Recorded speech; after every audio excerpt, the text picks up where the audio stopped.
So, handa naman po ba tayo sa ating pagbibigay para sa Panginoon na marinig kung ano ang salita ng Diyos para sa pagbibigay. So, handa po natin ang ating puso, gagamitin po ang ating Sister Babes para sa pag-ahayag ng Panginoon. Sige. Maraming salamat po. So, ayun, I have a this is a short, and nawa is mas maintindihan natin kung sino ba at gaano kumikilos ang Panginoon sa buhay ng bawat isa. So, my verse is from 2 Corinthians 9:7. Before I start, I would like to join me in praying. Yes, Lord, hallelujah, Lord, for this, we thank you for this wonderful moment, O Lord God, for this wonderful day. Nawa, O Lord God, ang bawat isa, Panginoon, ay may matutunan, Panginoon. Nawa, Panginoon, ang paggamit mo sa akin ito, O Lord God, ay maging kagalakan, maging encouragement sa bawat isa, how to be generous, O Lord God, in your name, O Lord God. Maraming salamat po, Panginoon, sa iyo pong pinakamataas sa papulit pagsamba. This is my name we pray. Amen. So, kung mababasa niyo pa, this is a short.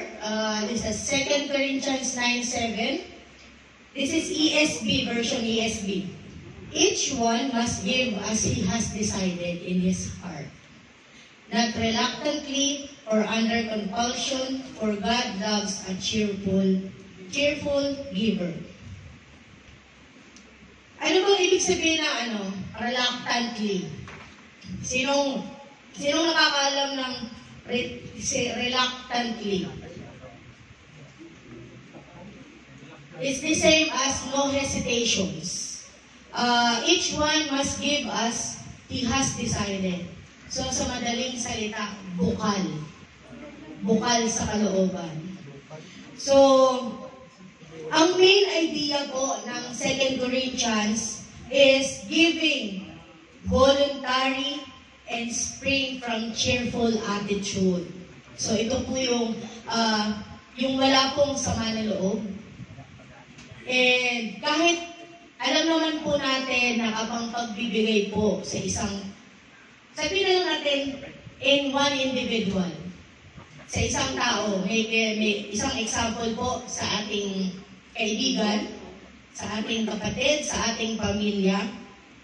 Once na tayo po ay nagbigay, mahirap pong magbigay na, ano ba naman yan? Bigay na naman ako. Masama loob. Sa'yo na lang yan. Sasabihin pa sa'yo, nung bibigyan mo. Yung sino nakaranas dito yung manghihingi sa nanay? Yung manghihingi sa nanay ng pera, ma, meron akong babayaran sa school, meron akong bibiling bunot, kakawalis, kaka floor wax, kasi kailangan daw sa school, kasi brigada daw po Ano sasabihin ng nanay mo? Gastos na naman, dami naman pinapabili. Ba't ganyan naman yung school nyo? Pero ano gagawin ng nanay? Magbibigay pa din. Bakit? Kasi kailangan. Bisa nga walang grade yun Pinapabili lang ng school ng teacher, bibigyan ka pa din. Kahit alak ng talak din nanay mo, binibigyan ka pa din. Paano pa ang Diyos na meron tayo? Kahit anong gawin natin, binibigyan niya pa rin tayo ng blessing. Kahit sabihin natin na dami nating pagkukulang, marami tayong yung responsibilidad natin sa Kanya, hindi natin napagtatagumpayan. But still, we have a big God na merong malaking puso sa pagbibigay. So, gaya nga sa verse natin, each one of us, kahit mahirap, alam ko, ang bawat isa sa atin ay may kanya-kanyang struggles in life.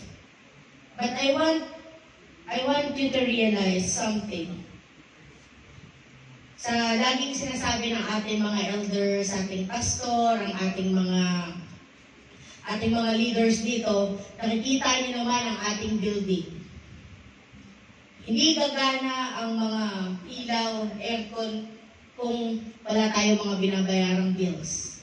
So, sabi nga din ng ilan na nagpatotoo na dito, hindi kailangan ng Diyos ang pera natin.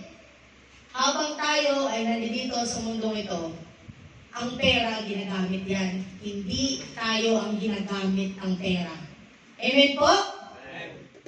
Yun yung basa ko yung one time sa Facebook. Huwag nating hayaan na gamitin tayo ng pera. Ang pera, nila lang inimbento, ginawa para gamitin. So, as like our building, our church, kasi tayo ang tunay na church. Ito ay building that we need to improve, na alagaan, na ipinagkaloob ng ating Panginoon. So, we need funds, sa madaling salita. But, sabi nga, decide. You need to decide with all your heart, yung walang sama ng loob, hindi pinipilit, at merong masigasig na pagbibigay. Amen po ba? Amen. Bakit nga ba, ano bang benefits kapag nagbibigay tayo? Number 1, natututo tayo magtiwala sa Panginoon. Pangalawa, yung faith, saka yung God's provision natin, nakikita natin. Na we believe na, I know God for all the promises that you have to me. Alam mo, in God's will, in perfect time, He will give it to you. Pangatlo, you obey the Lord. Natututo tayong sumunod. Kasama to, lalo na yung cheerful giver. Pangapat, mas natuto tayong maging generous. Sino ba dito ang gusto maging generous? Amen. Siyempre lahat tayo. Para nga naman makapagbigay, mas makapagbigay. Pero hindi lang naman dapat yung generous ka lang. Kasi, sige, kaya ko yan eh. But make sure, align yung ating puso sa pagbibigay. Hindi ka napipilitan gaya ng ating verse. Panglima, ang pagbibigay ay yung understand. It helps you to understand your real source of. Naiintindihan natin kung saan nagmumula ang bawat resources na meron tayo. Ito ay nagmumula sa ating Panginoon. Kaya nang sinabi ng ating pastora Chuck, ang lahat ng meron pa na natatamasa ngayon ay hindi galing sa sarili mo, kundi galing ito sa ating Panginoon. Amen po? Amen. Amen. So ayun, inaanyayahan ko po ang lahat ay magbigay para po sa ating Panginoon. Pwede po tayo umawit ng give! Matagal na itong hindi naawit eh. Give, and it will come back to you. Good measure, press down, shake together, running over. Give, and it will come back to you. When you give to the Lord. Give, and it will come back to you. Good measure, press down, shake together, running over. Give, and it will come back to you. When you give to the Lord. Give, and it will come back to you.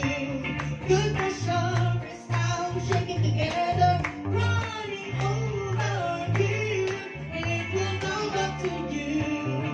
When you give to the Lord. When you give to the Lord. When you give to the Lord. Praise, hallelujah. Come on, church, raise our hands at sabay-sabay po tayo manalangin para sa ating mga love offerings, O Lord God. Lord, we thank you for this wonderful day. We thank you, Panginoon, for all the resources that we have na nagmula sa iyo, Panginoon. We thank you, Panginoon, na kami, Panginoon, ay naririto, O Lord God, ay may kakayahang makapagbigay sa iyo, Panginoon. Lord, salamat po, Panginoon. Lord, bless this money, O Lord God. Alam ko, Panginoon, ang bawat isa, Panginoon, ay naglaan, Panginoon, ng kanya-kanyang ikapo, O Lord God, ang kanya-kanyang amount, O Lord God, to bring this fruit into your palm of feet, O Lord God. Lord, salamat po, Panginoon. Ikaw, Panginoon, ang mag-guide, Panginoon, sa maghahawak na ito, O Lord God, ang inyong pong lingkod, O Lord God. Patuloy ka, Panginoon, na kumilos sa bawat isa, O Lord God. Ingatan mo ang bawat trabaho, kabuhayan na meron ng bawat isa na narito, O Lord God. Bless this church, O Lord God, as you bless us, O Lord God.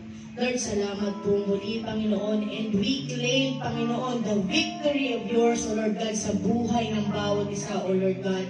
Patuloy ka, Panginoon, na aming maging gabay, Panginoon, maging gabay, Panginoon, sa araw-araw ng aming pagtatrabaho, kung ano man, Panginoon, ang ginagawa ng bawat isa, O Lord God, for this whole week, O Lord God. Muli, Panginoon, we thank you for the love, for the joy that you bring us, O Lord God, in our lives. Maraming salamat po, Panginoon. Sa iyo po ang pinakamataas sa papurit pagsamba. In Jesus' mighty name we pray. Amen.